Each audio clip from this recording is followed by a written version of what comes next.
And therefore the housing, what is nice is that you have a lot of regulations in Holland, but by working in an existing structure, you are able sometimes to escape from these narrow margins that you have in an over-regulated country like Holland.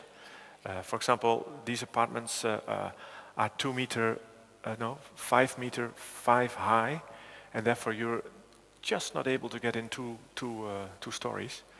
But by putting in 2 stories, you are much more flexible in the way you do it, because the functions upstairs don't have a real function. I mean, on paper, for a building permit, it's just storage room. It's nothing else. But you can use it as a bedroom perfectly with a window, etc. So you can make completely different schemes as you would be able to do in a new building. This is attaching, connecting all the new underground. And by not making the conditions inside the museum completely the way you want to have it in a museum, but only in a big shelf, you can reduce the amount of energy and ventilation, etc., a lot in this museum. So we in fact put in that old building a shelf, and that shelf is regulated in terms of air and temperature and humidity. And therefore it's easier to handle. All the stuff that doesn't need that temperature and humidity is outside, and the stuff that needs it is inside.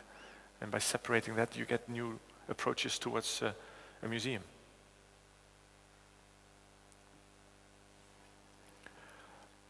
And as you see here, we didn't touch the building whenever not necessary. We simply kept it the way it was.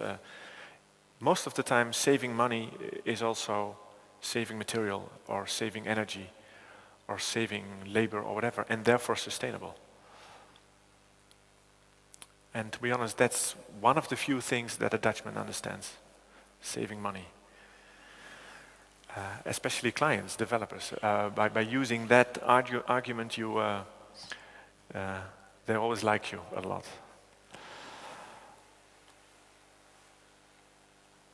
Here you see some unusual connections, because whenever you're at the end of the exhibition, you also want to come back, but not the same way. So we use this bridge to make the circle complete, and therefore punching right through the construction and having a sort of shortcut back and an overview over the whole exhibition. And therefore entering back into the main entrance hall. And in a way we have, although you have lots of limitations by you working in existing buildings, to be honest, we like it a lot because of the unusual outcome of a project.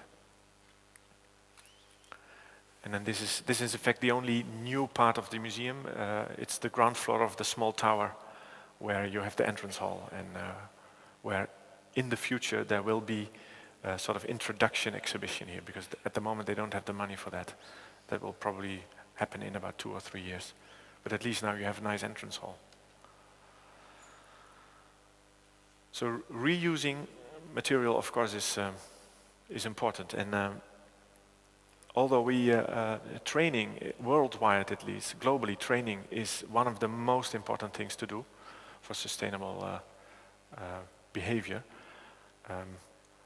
You could say us, the Western world, towards the rest of the world, but vice versa as well. You can learn extremely from the third world as well, because they don't consume that much, and they also reuse incredible. Their level of recycling is enormous. For the embassy in Ethiopia, we immediately said that we don't want to fly in a sort of alien building, but we want to make a local building, although with Dutch standards. And we want to train a staff, a group. So we want to work with local people, locally built, local materials, and as much as possible, local training. So we teamed up with local architects, structural engineers, landscapers, historians, building managers, and construction company. And to be honest, I'm most proud of that, because that team still works. We don't work with them because they work in Ethiopia. That team has been so successful. They have now all huge offices, and they still work together on many embassy projects, NGO projects, and large-scale urban projects and parks in Addis Ababa. That was, in fact, the best investment we did in Addis, I think. But also amazing is, for example, these 5 workers. The only thing they do is they straighten nails, simply because they cost 80 cents a day. So that's $4 for 5 workers for a day. And they straighten about 5 boxes, which is for €4. While buying these 5 boxes of nails, containers of nails, it would cost about €50. So you see, it's very useful. We train them in preventing the ferocious erosion in Ethiopia in general. There's a lot of erosion. So we try to explain them that the water on the compound, about 20 acres, should be kept on the compound and not be spoiled by taking away the earth, the fertile earth. So we work with amazing underground, almost highways of drainage systems. So underground has been built as much as above ground, but you don't see it anymore, of course. And as I mentioned, this is the team, the local contractor, and an architect that still team up and work together and use that. Our local team and our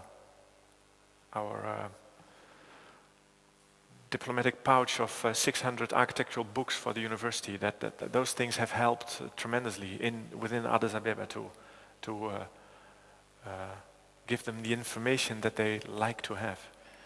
It's amazing to know that, for example, at the University of Delft, where the Faculty of Architecture, it burned down, maybe you know. They are now housed in a temporary building, and the counters, the desks, are made out of old books. So it's a sort of insane idea to use real books that you can still read as a counter, whereas here in Addis Ababa, the last book in the library was from 1976 when we entered. So by giving 600